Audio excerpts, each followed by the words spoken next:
मैं आपका दोस्त महफूज वारसी और आप देख रहे हैं अबर समाज पल न्यूज।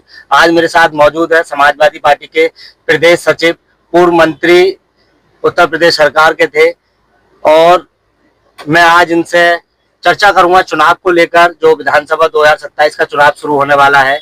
आपका बहुत बहुत स्वागत है हमारे चैनल में। शुक्रिया महफूज भाई। 2027 में विधानसभा का चुनाव होना है और चर्चा की बात यह है, जब से आपने समाजवादी पार्टी ज्वाइन की है उसके बाद से आप लगातार सुर्खियों में रहे और लगातार आप पे कार्रवाई भी हुई है। तो ऐसा तो नहीं है विपक्ष का आपको दूसरा आजम खां बनाने की लिए तैयारी की जा रही हो रामपुर में? देखिए, राजनीति में मेरा संघर्ष काफी पुराना रहा है। मैंने बहुजन समाज पार्टी की लगभग 30 साल तक राजनीति की है। 5 बार जिले का अध्यक्ष रहा हूँ मैं। बरेली मुरादाबाद मंडल प्रभारी भी रहा हूँ और कुछ दिन के लिए मुझे उत्तराखंड का भी प्रदेश प्रभारी पार्टी ने बनाया था।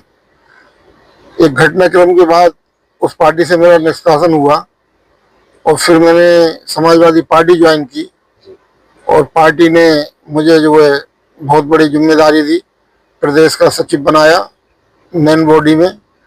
तो यहाँ थोड़ी हलचल पैदा ये हुई कि भाई समाजवादी पार्टी जो यहाँ 2 सीटें हार जाती थी, बिलासपुर और मिलकसाबाद, ये सीट भी समाजवादी पार्टी जीत जाएगी और भारतीय जनता पार्टी का खाता नहीं खुलेगा। तो इन सब समीकरणों को लेके पूरे जिले में चर्चा रही और कहीं ना कहीं सत्ता पक्ष को और सरकारी मशीनरी को भी इससे नाराजगी महसूस हुई। जिस तरह की जो कार्रवाई रही उसी की देन थी, क्योंकि लगातार आपके ऊपर कार्रवाई होती रही है, एक के बाद एक केस हुए हैं। पेट्रोल पंप को लेकर भी, आपकी दुकान जो थी बंदूक की उसे लेकर भी, ये सब चर्चाएं जो हुई हैं आपको समाजवादी पार्टी ज्वाइन करने के बाद हुई हैं। इससे पहले ऐसा कुछ भी नहीं हुआ था आपके साथ? नहीं, बात सही है। हमारा बिजनेस तो बहुत पुराना है जी। 2002 का गन हाउस है और हमारा जो 2008 से जो पेट्रोल पंप का बिजनेस है, तो काफ़ी पुराने बिजनेस है। जिस तरह की कार्रवाई इस बार हुई है, मैं सोचता हूँ कि जिले में या प्रदेश में इस तरह की कार्रवाई कोई नहीं हुई है। बेवजह बिजनेस को बंद कर देना, सीज कर देना और तरह तरह का नुकसान पहुँचाना, ये सब एक प्रशासनिक मशीनरी का हमारे साथ जो जास्ती थी। अगर बात की जाए विधानसभा चुनाव की, तो विधानसभा 38 मिनट में आप लगातार घूम रहे हैं, लगातार जगह जगह जा रहे हैं, लोगों से मिल रहे हैं। तो आपका जो है विधानसभा 38 मिनट में चुनाव लड़ने का इरादा है क्या? देखिए, जब मैंने समाजवादी पार्टी ज्वाइन की और मुझे एक जिम्मेदारी मिली, तो मेरा भी ये फर्ज बनता है कि मुझे पार्टी को विधानसभा में नहीं, जिले में और मंडल में और पश्चिम में जहाँ जहाँ भी मेरे संपर्क हैं, वहाँ पार्टी को मजबूत किया जाए। दलित समाज जो बहुजन समाज पार्टी से रुष्ट है या उससे हटके दूसरी तरफ जाना चाहता है, तो मेरा प्रयास ये है कि वो भारतीय जनता पार्टी की तरफ ना जाके समाजवादी पार्टी की तरफ आए। उस क्रम में मेरा जनसंपर्क रहता है। और रही चुनाव लड़ने की बात, तो मैं 2022 में बीएसपी के सिंबल पे यहाँ से प्रत्याशी रहा था सुरक्षित विधानसभा से। पूरे प्रदेश में बीएसपी का क्या रहा वो पूरा प्रदेश जानता है कि मात्र 1 सीट निकल के आई और 10-12% वोट रह गया। उसके बावजूद भी यहाँ की जनता ने मेरे जो समर्थक थे इतना प्यार दिया कि 31,500 वोट लेकर एक सम्मानजनक स्थिति में बीएसपी को यहाँ लाके खड़ा किया। अब चूंकि मैं समाजवादी पार्टी में हूँ, पार्टी हाईकमान ये जानता है कि ये बीएसपी से आए हैं और अगर बीएसपी का वोट इनके साथ कुछ संख्या में आता है तो सीट आसानी से ये भी जीत जाएगी और सीटों पर भी प्रभाव पड़ेगा। तो पार्टी का अगर आदेश होता है तो यहाँ से मैं चुनाव जरूर लड़ूंगा और यहाँ के अलावा अगर पार्टी कहेगी आपको किसी जनरल सीट पे चुनाव लड़ना तो वहां से मैं लड़ सकता हूँ। तो अगर आप पार्टी चाहेगी तो आप चुनाव लड़ेंगे जरूर? नहीं, पार्टी में है तो पार्टी के आदेश का पालन किया जाएगा। पार्टी का जो हाईकमान है, बड़े बड़े लीडर हैं उसमें, एक हिस्सा हाईकमान का मोहम्मद आजम खान साहब भी हैं, जो राष्ट्रीय महासचिव हैं, जी पार्टी के संस्थापक सदस्य हैं। तो इन सबकी जो भी सहमति और जो भी आदेश होगा तो मैं उसका पालन करूंगा। अभी सभाद में उद्घाटन हुआ था कार्यालय का, जी तो उस कार्यालय में प्रदेश अध्यक्ष का फोटो भी नहीं था, आपका फोटो भी नहीं था क्योंकि आप प्रदेश सचिव हैं, पार्टी के सांसद जी का भी नहीं था।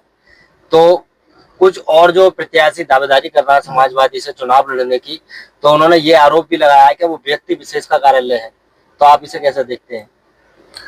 देखिए, ये कार्यालय जो खोला है, जिन जिम्मेदार लोगों ने इसके खोलने की कार्रवाई की है वो एक अनुशासित लोग नहीं है।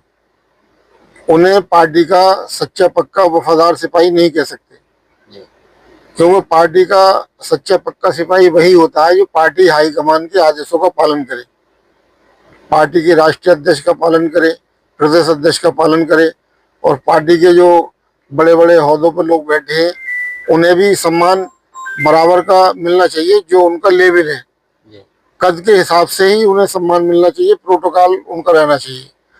तो ये तो एक अफरा तफरी का माहौल रहा है इन लोगों का, जिससे पार्टी की छवि भी खराब हुई है और चर्चा का विषय बना है। कोई व्यक्ति अगर गलत कार्य करता है तो उसमें पार्टी का नाम बदनाम होता है। इसकी चर्चा लखनऊ तक है कि पार्टी का जो कार्यालय खुला वो अनुशासन में रह के सिस्टम के तहत उसमें कोई कार्रवाई नहीं हो पाई, ऐसा काम नहीं हुआ, नहीं हो पाया। अगर बात की जाए, काफी लंबे समय से आजम खान साहब जेल के अंदर हैं, तो लगातार उन पे कार्रवाई हो रही है, किसी में जमानत मिल रही है तो किसी में सजा हो रही है। तो आप उनके बारे में क्या सोचते हैं और क्या कहना चाहेंगे? देखिए, ये तो पूरा देश जानता है कि आजम खान साहब के साथ जबरदस्ती तो बड़े पैमाने पे हुई है। उसकी जितनी निंदा की जाए वो कम है। और क्योंकि वर्तमान सरकार जो है दलित मुस्लिम की विरोधी सरकार है, तो यहाँ के अलावा भी दलित मुस्लिमों पे बड़े पैमाने पे उत्पीड़न सरकार करा रही है। अब आजम खान साहब के साथ ज़्यादा ही कुछ झूठे फर्जी मुकदमे लिखे गए हैं। अब धीरे धीरे न्याय मिलना शुरू हुआ है और मुझे पूरा आशा ही नहीं, पूरा विश्वास है कि शीघ्र ही अदालत से उन्हें न्याय मिलेगा और जल्द ही जेल से बाहर आएंगे।